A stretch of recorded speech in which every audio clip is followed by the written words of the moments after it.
द्वादश परिवर्त, पूर्व योग एवं सद्धर्म परिनंदना। तब शक्र देवेंद्र ने भगवान से कहा, भगवन, प्राचीन काल में मैंने तथागत से और मंजूश्री कुमार भूत से अनेक शत सहस्र धर्म पर्याय अर्थात धर्मोपदेश सुने हैं, परंतु ऐसा असाधारण धर्म पर्याय जो अचिंतनीय तथा चमत्कार पूर्ण कार्य की विधि में प्रवेश करने का निर्देश है, इससे पहले मैंने कभी नहीं सुना है। भगवन, जो प्राणी इस धर्म पर्याय को सुनकर इसको स्वीकार करते हैं, धारण करते हैं, इसका वाचन करते हैं तथा इसका अर्थ हृदयंगम करते हैं, वे निश्चित रूप से इसके उपयुक्त धर्म भाजन बनेंगे। उन लोगों का तो कहना ही क्या, जो भावना समेत इसके अर्थ को आधिंगम अर्थात प्राप्त करते हैं। वे तो सब प्रकार की दुर्गति के मार्ग का उच्छेद कर डालेंगे और उनके लिए सब प्रकार की सुगति का मार्ग प्रशस्त हो जाएगा। वे सभी बुद्ध को प्रत्यक्ष देखेंगे अथवा सभी बुद्ध उनकी देखभाल करेंगे। वे अपने सभी पर प्रवादियों अर्थात विरोधी विचारों वाले व्यक्तियों पर विजय प्राप्त करेंगे। सभी प्रकार के मार्ग उनसे पराजित हो जाएंगे। वे बोधिसत्व के पवित्र मार्ग का अनुगमन करेंगे। वे बोधि मंड में अपना स्थान प्राप्त करके तथागत गोचर में प्रवेश करेंगे। भगवन, जो कुलपुत्र एवं कुलपुत्रियां इस धर्म पर्याय को धारण करेंगी, मैं अपने अनुगामियों सहित उनका सत्कार व उनकी सेवा करूंगा। उन ग्रामों, नगरों, निगमों, जनपदों, राष्ट्रों एवं राजधानियों में जहाँ भी इस धर्मोपदेश का आचरण होगा, इसका उपदेश एवं प्रकाशन होगा, मैं सपरिवार धर्म श्रवण करने के लिए जाऊंगा। श्रद्धा रहित कुलपुत्रों में मैं श्रद्धा उत्पन्न करूंगा और जो श्रद्धालु एवं धार्मिक हैं, उनकी सहायता एवं रक्षा करूंगा। शक्र के ऐसा कहने पर भगवान ने शक्र देवेंद्र से कहा, साधु देवेंद्र साधु, आपके सुवचनों से तथागत भी प्रसन्न है। देवेंद्र, भूत, वर्तमान तथा भविष्य के बुद्धों की जो बोधि है, वह इस धर्म पर्याय में निर्दिष्ट है। अतएव देवेंद्र, जो कुलपुत्रियां एवं कुलपुत्र इस धर्म पर्याय को ग्रहण करते हैं, पुस्तक के रूप में लिखते हैं, इसका पाठ करते हैं और इसको भली भांति समझते हैं, वे वस्तुतः भूत, वर्तमान एवं भविष्य कालों में उत्पन्न भगवंतों बुद्धों की पूजा करते हैं। कल्पना करो अथवा उदाहरण स्वरूप मान लो देवेंद्र कि यह संपूर्ण त्रिसहस्त्र महासहस्त्र लोक धातु तथागतों से उसी प्रकार परिपूर्ण है, जिस प्रकार की यह इक्षु अर्थात गन्ने के वनों, नड़ के वनों, बांस के वनों, तिल के वनों एवं खदिर के वनों से परिपूर्ण है। एक कुलपुत्र अथवा कुलपुत्री एक कल्प तक अथवा एक कल्प से भी अधिक समय तक उन तथागतों का सम्मान करती है, उन्हें गुरु अर्थात आदरणीय मानती है, उनका सत्कार करती है, पूजा करती है और सुख सुविधा के सभी साधनों से उनकी सेवा करती है। उन सभी तथागतों के परिनिर्वाण हो जाने के पश्चात प्रत्येक तथागत के पवित्र एवं सुरक्षित शारीरिक धातु शेष की पूजा करने के लिए निर्मित ऐसे स्तूपों की पूजा करती है, जो सर्व प्रकार के रत्नों से जटित हैं, जो विस्तार में इतने बड़े हैं, जितना कि 4 महाद्वीपों वाला एक लोक धातु अर्थात विश्व है। ऊंचाई में इतने हैं कि ब्रह्मलोक तक ऊपर पहुँचते हैं और छत्री, पत्रिकाओं, यष्टियों अर्थात स्तंभों एवं दीपों से सुशोभित है। उन सभी तथागतों के लिए अलग अलग निर्मित इन स्तूपों को सर्व प्रकार के पुष्पों, कंधों, ध्वजाओं, पताकाओं के प्रदान व दुदुम्भियों तथा तूरियों के स्वर के साथ पूजा करने में एक कल्प अथवा एक कल्प से अधिक समय लगाती है। इस प्रकार का कार्य किए जाने पर देवेंद्र, आप क्या मानते हैं अथवा क्या समझते हैं? क्या वह कुलपुत्र अथवा कुलपुत्री इस कार्य के परिणाम स्वरूप महान पुण्य उत्पन्न करेगी? शक्र देवेंद्र ने उत्तर दिया, बहुत पुण्य भगवन, बहुत पुण्य सुगत। यदि कोई व्यक्ति सैकड़ों हजारों करोड़ों कल्पों तक उसके पुण्य की सीमा की माप करता रहे, तो भी वह सफल नहीं होंगे। भगवान ने कहा, देवेंद्र विश्वास करो। यह आपको समझना चाहिए कि जो कुलपुत्र अथवा कुलपुत्री इस आचिंत्य विमोक्ष निर्देश सूत्र नामक धर्मोपदेश को ग्रहण करती है, इसका पाठ करती है, इसको भली भांति समझती है, वह उससे भी अधिक पुण्य पैदा करती है, अर्थात जो ऊपर वर्णित कार्यों के संपादन से पैदा होते हैं। ऐसा किस कारण? देवेंद्र, बुद्धो भगवंतों की बोधि धर्म से उत्पन्न होती है। उस बोधि की पूजा धर्म की पूजा करने से होती है, न कि आमिष अर्थात भौतिक पूजा से। इस प्रकार का उपदेश देवेंद्र आपको जानना चाहिए। भगवान बुद्ध ने शक्र से आगे कहा, देवेंद्र, बहुत पहले की घटना है। अतीत काल में, असंख्य कल्पों से पहले, असंख्य से भी अधिक, अप्रमेय, अचिंतनीय कल्पों से पूर्व, तथागत भैषाज्य राज का प्रादुर्भाव हुआ था, जो कि अरहत सम्यक संबुद्ध, विद्या एवं आचरण से संपन्न, सुगत, लोक के ज्ञाता, अनुत्तर विनय के पथ पर, दमनीय पुरुषों के सारथी, देवताओं और मनुष्यों के गुरु, अर्थात शास्ता, बुद्ध एवं भगवंत थे। उनका आविर्भाव विचारण नामक कल्प में और महाव्यूह नामक लोक धातु से हुआ था। भैषाज्य राज नामक तथागत अरहत सम्यक संबुद्ध का आयु प्रमाण 20 आंतर कल्पों अर्थात लघु कल्पों का था। भैषाज्य राज तथागत के अनुगामी श्रावकों की संख्या 36 कोटि नयुत थी। उनके अनुगामी बोधिसत्वों की संख्या 12 कोटि नयुत थी। उसी युग में रत्नछत्र नामक एक चक्रवर्ती सम्राट हुआ था, जिसका शासन चारों महाद्वीपों में था और जो चक्रवर्ती के 7 रत्नों से संपन्न था। उसके एक सहस्र पुत्र थे, जो शूर, वीर, स्वरूप एवं शत्रु की सेना को परास्त करने वाले थे। राजा रत्नछत्र ने 5 लघु कल्पों तक भगवान तथागत भैषाज्य राज का, उनके परिवार अर्थात श्रावकों तथा बोधिसत्वों के संग समेत सर्व प्रकार के सुख साधनों के दान से सम्मान किया था। उन 5 अंतरकल्पों के व्यतीत होने पर देवेंद्र, राजा रत्नछत्र ने अपने 1 सहस्त्र पुत्रों से कहा, पुत्रों, मैंने तथागत की पूजा की है, अतएव अब तुम लोग भी तथागत की पूजा करना। उन राजकुमारों ने अपने पिता राजा रत्नछत्र की आज्ञा सुनी और उसका स्वागत किया। उन सभी पुत्रों ने भी 5 अंतरकल्पों तक तथागत भैषाज्य राज का सब प्रकार के सुख साधनों का दान देकर सम्मान किया था। उनमें से चंद्रछत्र नामक राजकुमार ने एकांत में बैठकर स्वयं विचार किया और अपने आप से पूछा, क्या इस प्रकार की पूजा से विशिष्टतर एवं अधिक उदार कोई पूजा नहीं है? तब भगवान बुद्ध के अधिष्ठान अर्थात रिद्धि बल से अंतरिक्ष के देवताओं ने आकाशवाणी की, हे सत्पुरुष, धर्म पूजा सभी पूजाओं में श्रेष्ठ है। चंद्रछत्र ने पूछा, धर्म पूजा क्या है? देवताओं ने कहा, सत्पुरुष, तथागत भैषाज्य राज के समीप जाकर उनसे पूछो कि धर्म पूजा क्या है, वह आपको बताएंगे।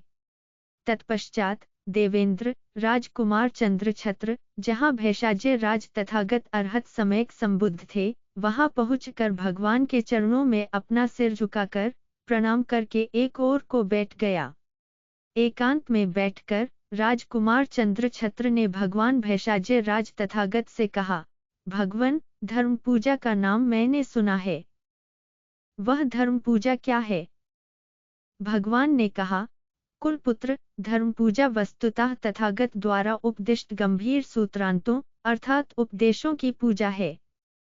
ये सूत्रांत गंभीर प्रकाश वाले हैं। ये सूत्र सर्व प्रकार से लोक मत के प्रतिकूल अर्थात लोकोत्तर हैं। इन सूत्रांतों को समझना कठिन है, देखना कठिन है और इनका ज्ञान प्राप्त करना कठिन है। ये सूत्रांत सूक्ष्म, निपुण अर्थात परिनिष्पन्न एवं आतर्का वाचार अर्थात तर्कातीत हैं। ये सूत्रांत बोधिसत्व पिटक के अंतर्गत अर्थात महावैपुल्य सूत्रों में संग्रहित हैं। ये सर्वश्रेष्ठ धारणी एवं सर्वश्रेष्ठ सूत्रांत की मुद्रा से मुद्रांकित हैं। ये कभी भी पीछे की ओर न मुड़ने वाले अर्थात अवैवर्तिक धर्म चक्र का संदर्शन करते हैं। 6 पारमिताओं की परिनिष्पत्ति से उद्भूत ये सूत्रांत सभी प्रकार के दृष्टिग्राह से सर्वथा मुक्त हैं। ये सूत्रांत बोधि पाक्षिक धर्मों से संपन्न हैं और बोध्यांगों के निष्पादन में तत्पर हैं। प्राणियों में ये महाकरुणा का आविर्भाव करते हैं और महामैत्री का संदर्शन करते हैं। ये सूत्रांत सब प्रकार की मार्ग सम्मत दृष्टियों को समाप्त करते हैं और प्रतीत्य समुत्पाद के नियम का प्रकाशन करते हैं। ये सूत्रांत अनात्म, निःसत्व, निर्जीव, निष्पुद्गल, शून्यता, अनिमित्त, अप्रणिहित और अनाभिसंस्कार का उपदेश देते हैं। ये धर्मों के अनुत्पाद एवं असंभव का संदेश देते हैं। ये बोधिमंड अर्थात बोधि प्राप्ति के वज्रासन पर पहुंचाते हैं और धर्म चक्र प्रवर्तन करते हैं। ये सूत्रांत देवताओं, नागों, यक्षों, गंधर्वों, आसुरों, गरुड़ों, किन्नरों एवं महोरगों के अधिपतियों द्वारा प्रशंसित एवं वर्णित हैं। ये सूत्रांत सद्धर्म की वंश परंपरा को अनुच्छिन्न रखते हैं तथा धर्मकोश के ग्राहक हैं और सर्वोत्कृष्ट धर्म पूजा का प्रतिनिधित्व करते हैं। ये सूत्रांत सभी संतजनों अर्थात अरहतों द्वारा स्वीकृत हैं। सभी बोधिसत्वों की चर्या का प्रकाशन करते हैं और धर्म के वास्तविक अर्थ के विशिष्ट ज्ञान का प्रतिनिधित्व करते हैं। ये सूत्रांत अनित्यता, दुख, नैरात्म्य एवं शांति का निर्देश करके मोक्ष की ओर ले जाने वाले हैं। ये सूत्रांत मात्सर्य, अनैतिकता, द्वेष, आलस्य, विस्मृति, अज्ञानता, अवसाद अर्थात चित्त की दुर्बलता, विरोधी विचार, कुदृष्टि तथा सर्व प्रकार के बाह्य आलंबनों के अभिनिवेशों का परित्याग करवाते हैं। सभी बुद्धों ने इसकी प्रशंसा की है। ये सूत्रांत संसार अर्थात जन्म मरण व्यवस्था के पक्ष का प्रतिपक्ष अर्थात विरोध प्रस्तुत करते हैं और निर्वाण सुख का समुचित प्रकाशन करते हैं। इस प्रकार के सूत्रांतों की स्पष्ट व्याख्या करना, उनकी शिक्षा का पालन करना, उनके अर्थ को भली प्रकार समझना और इस प्रकार सद्धर्म की संपदा इकट्ठा करना ही धर्म पूजा है। इतना ही नहीं, कुलपुत्र धर्म पूजा धर्मानुसार धर्म तत्व का ध्यान करना है। धर्मानुसार धर्म की प्रतिपत्ति अर्थात अभ्यास करना है, प्रतीत्य समुत्पाद के सिद्धांतों को अपनाना है। यह धर्म पूजा सभी प्रकार के आंतरग्रह एवं दृष्टियों से रहित है। यह अनुत्पाद क्षांति एवं अनुत्पत्तिक धर्म क्षांति है। यह वैराग्य एवं निःसत्व में प्रवेश है। यह हेतु प्रत्यय अर्थात तर्क वितर्क का विरोध न करना है। विवाद एवं कलह का न होना है। यह अहंकार एवं ममकार को समाप्त करना है। धर्म पूजा पूजा का अनुसरण करना है, न कि यजन का अनुसरण करना है। ज्ञान अर्थात प्रज्ञा का अनुसरण अर्थात प्रतिसरण करना है, न कि विज्ञान अर्थात चित्त का अनुसरण करना है। परमार्थता नीतार्थ सूत्र का अनुसरण करना है, न कि संवरितिता न्यायार्थ सूत्र का अनुसरण करना है। धर्मता का अनुसरण करना है, न कि व्यक्तियों से प्राप्त दृष्टियों के ग्रहण में रहना है। बुद्ध धर्म का यथाभूत ज्ञान प्राप्त करना है। अनालय प्रवेश अर्थात आलय विज्ञान की अनुपलब्धि का ज्ञान होना है। आलय का समुद्घात है। प्रतीत्य समुत्पाद के द्वादश अंगों का अर्थात अविद्या निरोध से लेकर जरा मरण, शोक, परिदेव, दुख, दौर्मानस्या तथा उपायास के निरोध तक सभी अंगों का निरोध करके उपशम का लाभ होना है। सत्वों अर्थात प्राणियों की दृष्टियों का कभी अंत नहीं होता, इस प्रकार की भावना की प्राप्ति से संपन्न होना और सभी प्रकार की दृष्टियों का आदर्शन होना अर्थात सर्वदृष्टि प्रहार करना, यही कुलपुत्र अनुत्तर धर्म पूजा है। देवेंद्र जब राजपुत्र चंद्रछत्र ने भैषाज्य राज तथागत से धर्म पूजा की इस परिभाषा को सुना तो उसको अनुलोमिकी धर्म शांति प्राप्त हो गई।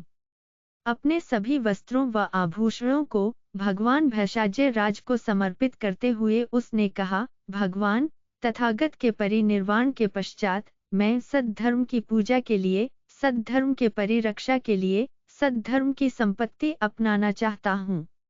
भगवान मुझे ऐसी शक्ति सामर्थ्य प्रदान करे जिससे मैं मार्ग को तथा विरोधी प्रवादियों को परास्त कर सकूं और सद्धर्म को अपना सकूं। चंद्रछत्र राजकुमार का अध्याशय जानकर तथागत भैषाज्य राज ने इस प्रकार भविष्यवाणी की, पश्चात काल में भविष्य के समय में सद्धर्म के नगर की परिरक्षा करोगे, देख रेख करोगे। तत्पश्चात राजपुत्र चंद्रछत्र ने तथागत पर प्रतिष्ठित श्रद्धा से प्रेरित होकर गृहस्थ जीवन छोड़कर भिक्षु जीवन अपना लिया और कुशल कार्यों अर्थात धार्मिक गुणों के संपादन में अप्रमाद पूर्वक प्रयत्न करने लगा। अप्रमाद पूर्वक प्रयत्न करके और कुशल धर्मों में प्रतिष्ठित रहकर धारणियों की गति अर्थात शक्ति व अर्थ को समझकर उसने शीघ्र ही पांचों अभिज्ञाओं का विकास कर लिया। उसने निर्बाध प्रतिभाव का लाभ भी प्राप्त कर लिया। जब तथागत भेषाज्य राज का परिनिर्वाण हो गया, तब चंद्रछत्र ने अपनी अभिज्ञाओं एवं धारणियों के बल से धर्म चक्र का प्रवर्तन किया। उसने भगवान भेषाज्य राज तथागत की ही भांति 10 कल्पों तक धर्म चक्र प्रवर्तन किया। इस प्रकार देवेंद्र जिस समय में भिक्षु चंद्रछत्र सद्धर्म परिग्रह में प्रयत्नशील था, उस समय में 10 करोड़ प्राणी अनुत्तर समयक संबोधि के सागर की अवैवर्तिक भूमि पर पहुँचे थे। 40 नयुत प्राणी श्रावक प्रत्येक बुद्ध के मार्ग पर विनीत हुए और असंख्य प्राणी स्वर्ग में उत्पन्न हुए। देवेंद्र, आप कदाचित यह समझ रहे हैं कि उस युग का उस काल का रत्नछत्र नामक चक्रवर्ती राजा कोई अन्य व्यक्ति था, परंतु आपको ऐसा नहीं समझना चाहिए। ऐसा किस कारण? क्योंकि यह रत्नार्चित तथागत ही उस युग में उस काल में रत्नछत्र नामक चक्रवर्ती राजा थे। उस रत्नछत्र राजा के जो एक साहसर पुत्र थे, वे इस वर्तमान भद्रकल्प में बोधिसत्व हैं। इस भद्रकल्प में 1 सहस्र पूर्ण बुद्धों का आविर्भाव होगा। इनमें से क्राकु छंद आदि 4 बुद्ध पहले उत्पन्न हो चुके हैं। शेष अन्य भी उत्पन्न होंगे। काकुत सुंद आदि से लेकर रोच तक तथा रोच नामक तथागत का आविर्भाव अंत में होगा। देवेंद्र, आप कदाचित यह समझ रहे हैं कि उस युग का उस काल का चंद्रछत्र नामक राजपुत्र जिसने तथागत भेषाज्य राज के सद्धर्म का परिग्रह किया था, वह कोई अन्य व्यक्ति था, परंतु आपको ऐसा नहीं समझना चाहिए। ऐसा किस कारण? देवेंद्र, मैं ही उस युग में उस काल में चंद्रछत्र नामक राजपुत्र था। देवेंद्र, विविध प्रकार से यह ज्ञातव्य है कि तथागत की सर्व प्रकार की पूजाओं में से धर्म पूजा ही उत्तम है, श्रेष्ठ है, परम है, श्रेष्ठ से भी आगे है, निष्पन्न से भी आगे है और अनुत्तर पूजा है। इसलिए हे देवेंद्र, आमिष अर्थात भौतिक पूजा द्वारा नहीं, अपितु धर्म पूजा द्वारा मेरी पूजा करनी चाहिए। आमिष सत्कार द्वारा नहीं, अपितु धर्म सत्कार द्वारा मेरा सत्कार करना चाहिए। तत्पश्चात भगवान शाक्य मुनि ने बोधिसत्व महासत्व मैत्रेय से कहा, मैत्रेय, मैं इस अनुत्तर समयक संबोधि को, जो मुझे असंख्य करोड़ कल्पों के प्रयत्न के फल स्वरूप प्राप्त हुई हैं, आपको सौंपता हूँ, ताकि आगे आने वाले भविष्य काल में इस प्रकार का यह धर्म पर्याय आपके अधिष्ठान से परिरक्षित होकर जम्बू द्वीप में संवर्धित हो सके और इसका लोप न होने पाए। ऐसा किस कारण? भविष्य काल में मैत्रेय ऐसे कुलपुत्र कुलपुत्रियां देवता नाग यक्ष गंधर्व एवं आसुर होंगे जो कुशल मूलावरोपण करने के पश्चात अनुत्तर समयक संबोधि की प्राप्ति में अग्रसर होंगे। यदि वे इस धर्म का श्रवण नहीं कर सकेंगे तो वे नष्ट हो जाएंगे, परंतु इस प्रकार के सूत्रांत अर्थात धर्मोपदेश को सुनकर वे हर्षित होंगे, श्रद्धा लाभ प्राप्त करेंगे और सिर नवाकर इसकी वंदना करके इसे स्वीकार करेंगे। उन भावी कुलपुत्रों एवं कुलपुत्रियों की रक्षा के लिए मैत्रेय आपको उस काल में इस प्रकार के सूत्रांत का स्फुरण अर्थात प्रसार करना चाहिए। मैत्रेय, बोधिसत्वों की ये 2 मुद्राएं हैं। कौन सी 2 मुद्राएं? नाना प्रकार के शब्दों एवं वाक्यों में प्रसन्न रहने की मुद्रा तथा निर्भीकता पूर्वक गंभीर धर्मन्याय अर्थात तत्व के सिद्धांत को यथाभूत समझने की मुद्रा। मैत्रेय, ये बोधिसत्वों की 2 मुद्राएं हैं। कौन सी 2? नाना प्रकार के शब्दों एवं वाक्यों में प्रसन्न रहने की मुद्रा तथा निर्भीकता पूर्वक गंभीर धर्मन्याय अर्थात तत्व के सिद्धांत को यथाभूत समझने की मुद्रा। मैत्रेय, ये बोधिसत्वों की 2 मुद्राएं हैं। इनमें से जो बोधिसत्व नाना प्रकार के पदों व्यंजनों अर्थात शब्दों एवं वाक्यों में विश्वास करने में लगे हुए हैं, उन्हें आदि कर्मिक और थोड़े समय से ही धार्मिक साधना में लगे हुए बोधिसत्व समझना चाहिए। नेत्रेय, जो बोधिसत्व इस गंभीर एवं अनुपलिप्त अर्थात निर्दोष सूत्रांत के ग्रंथ का अथवा अध्याय का पाठ करते हैं, श्रवण करते हैं, दृढ़ रूप से विश्वास करते हैं और इसके परस्पर विरोधी यमक वाक्यों की व्याख्या के साथ इसके रहस्यमय योग मार्ग का उपदेश करते हैं, उन्हें दीर्घकाल के धर्म अभ्यास के अनुभव से संपन्न बोधिसत्व जानना चाहिए। मैत्रेय, जो आदि कर्मिक बोधिसत्व हैं, वे दो कारणों से अपने को आघात पहुंचाते हैं और गंभीर धर्म का ध्यान नहीं करते हैं। कौन से दो कारण? पहले कभी नहीं सुने हुए गंभीर सूत्रांत को सुनकर वे भयभीत होते हैं और संशय में पड़ जाते हैं, इसलिए उनका अनुमोदन नहीं करते हैं। पहले कभी नहीं सुना हुआ यह उपदेश कहाँ से आया है, ऐसा प्रश्न करके वे इसका परित्याग करते हैं। तथा जो कुलपुत्र गंभीर सूत्रांत को ग्रहण करते हैं, गंभीर धर्म के पात्र अर्थात भाजन होते हैं और गंभीर धर्म का उपदेश देते हैं, ऐसे कुलपुत्रों के साथ मित्रता नहीं करते हैं, ऐसे कुलपुत्रों के साथ समागम नहीं करते हैं और उनकी सेवा व सत्कार नहीं करते हैं। यही नहीं, ऐसे कुलपुत्रों की आलोचना अर्थात बुराई भी करते हैं। इन दो कारणों से आदि कर्मिक बोधिसत्व अपने को स्वयं आघात पहुंचाते हैं और गंभीर धर्म का अवगाहन नहीं करते हैं। गंभीर आधि मुक्ति वाले बोधिसत्व भी दो कारणों से स्वयं अपने को आघात पहुंचाते हैं और अनुत्पत्तिक धर्म शांति का लाभ प्राप्त नहीं करते हैं। कौन से दो? ऐसे बोधिसत्व उन आदि कर्मिक थोड़े समय से ही पवित्र जीवन साधना में लगे हुए बोधिसत्वों से घृणा करते हैं, उनका अनादर करते हैं, उन्हें प्रेरणा नहीं देते हैं, उनको दीक्षित नहीं करते हैं, उन्हें उपदेश नहीं देते हैं। गंभीर धर्म में अल्प श्रद्धा होने के कारण वे शिक्षा अथवा उपदेश नहीं मानते हैं। लोक की भौतिक वस्तुएं देकर अर्थात आमिष दान सहायता अर्थात उपकार करते हैं, न कि धर्म दान देकर। मैत्रेय, गंभीर आधि मुक्ति वाले बोधिसत्व इन्हीं दो कारणों से स्वयं अपने को आघात पहुंचाते हैं और अनुत्पत्तिक धर्म शांति का लाभ शीघ्र प्राप्त नहीं करते हैं। ऐसा भगवान शाक्यमुनि ने बोधिसत्व मैत्रेय से कहा। बोधिसत्व मैत्रेय ने भगवान से कहा, भगवान ने जो सुंदर वचन कहे हैं, भगवन, वे आश्चर्यमय हैं। ठीक है भगवन, आज से आगे को भगवन मैं इन त्रुटियों का परित्याग अर्थात विवर्जन करूंगा। तथागत ने असंख्य शत सहस्र कोटि नयुत कल्पों में जिस अनुत्तर सम्यक संबोधि की प्राप्ति की है, मैं उसको धारण करूंगा और उसकी रक्षा करूंगा। अनागत अर्थात भविष्य काल में जो कुलपुत्र तथा कुलपुत्रियां धर्म भाजन के योग्य हो जाएंगी, तब इस प्रकार के सूत्रांत को मैं उनके हाथों में रखूंगा।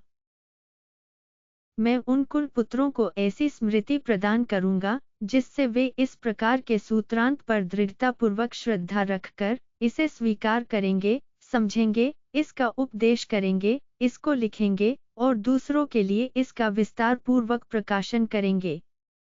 भगवन, इस प्रकार मैं उनको प्रस्थापित करूंगा। भगवन, उस भविष्य काल में इस प्रकार के इस सूत्रांत पर जो विश्वास करेंगे और इसमें गहराई तक प्रवेश करेंगे, वे बोधिसत्व मैत्रेय के अधिष्ठान से अधिष्ठित रहेंगे, ऐसा जानना चाहिए। तत्पश्चात भगवान बुद्ध ने बोधिसत्व मैत्रेय को अपनी सहमति प्रदान करते हुए कहा, ठीक है मैत्रेय, ठीक है, आपके वचन सुभाषित हैं, तथागत भी आपके वचनों का अनुमोदन करते हैं। तब सभी बोधिसत्वों ने एक स्वर से इस प्रकार कहा, हम भी भगवान तथागत के परिनिवृत्त होने पर नाना बुद्ध क्षेत्रों से आकर तथागत की इस बोधि का सर्वत्र प्रसार करेंगे। इस वचन पर भी सभी कुलपुत्र एवं कुलपुत्रियां विश्वास करें। तत्पश्चात चातुर महाराजिक देवताओं ने भी कहा, भगवान, जिन सभी ग्रामों, नगरों, निगमों, राष्ट्रों व राजधानियों में इस प्रकार के धर्म पर्याय का पालन होगा, उपदेश होगा, उन सभी स्थानों में भगवान हम चातुर महाराजिक देवता भी अपने वाहनों सेनाओं एवं अनुगामियों सहित धर्म श्रवण के लिए जाएंगे। और धर्मभानकों अर्थात धर्म का उपदेश करने वाले व्यक्तियों की 1 योजन पर्यंत रक्षा करेंगे, जिससे उन धर्मभानकों को हानि पहुंचाने अथवा उन्हें बाधा पहुंचाने की दृष्टि से षड्यंत्र रचने वाले प्राणियों को सफलता न मिल सके। तब भगवान बुद्ध ने आयुष्मान आनंद से कहा, आनंद, इस धर्म पर्याय को स्वीकार करो, इसे धारण करो और दूसरों के लिए इसको भली प्रकार प्रकाशित करो। आनंद ने कहा, मैंने इस धर्म पर्याय को स्वीकार कर लिया है। भगवन, इस धर्म पर्याय का क्या नाम है, किस प्रकार इसे धारण करूं? भगवान बुद्ध ने कहा, आनंद, इस धर्म पर्याय को विमल कीर्ति निर्देश अथवा यमक व्यात्यस्ताभिनिर्हार अर्थात परस्पर विरोधी रहस्यों के समवाय की सिद्धि अथवा आचिंत्य विमोक्ष परिवर्त के नाम से जाना जाता है। इसी प्रकार तुम इसे धारण करो। इस प्रकार भगवान बुद्ध ने कहा और लिच्छवी विमल कीर्ति, मंजुश्री कुमारभूत, आयुष्मान आनंद, वे सभी बोधिसत्व, महाश्रावक, संपूर्ण परिषद, संपूर्ण लोक, देवताओं, मनुष्यों, असुरों एवं गंधर्वों सहित सभी ने प्रसन्न चित्त होकर भगवान बुद्ध के प्रवचनों का अभिनंदन किया। द्वादश परिवर्त समाप्त। विमल कीर्ति निर्देश सूत्र समाप्त।